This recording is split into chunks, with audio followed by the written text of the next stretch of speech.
હું નો જાણા હતા કે ગાંધીયામાં પડીને મરી જવા રિક્ષા નો હકાય આવું બધું કહેતો હોય.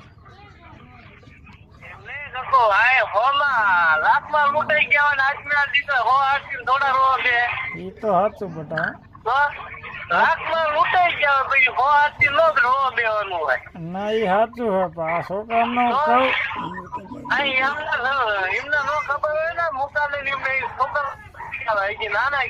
એટલે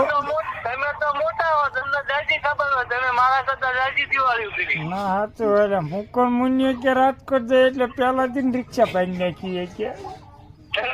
અરે ભાઈ મેદાન માં પડ્યો મામલો ચિંતા ભાંગી લાગો મને ભાંગો તો શું છે ના તને ના પાડે કે વેલાન કઈ ના કરું કે રિક્ષા ભાગી અમને ભાંગી લાગો હોય તો શું છે ને અમારે રિક્ષા ભાંગી લાગો તો શું છે અમને ભાંગી તો તમે રાજી થતા ભાઈ ના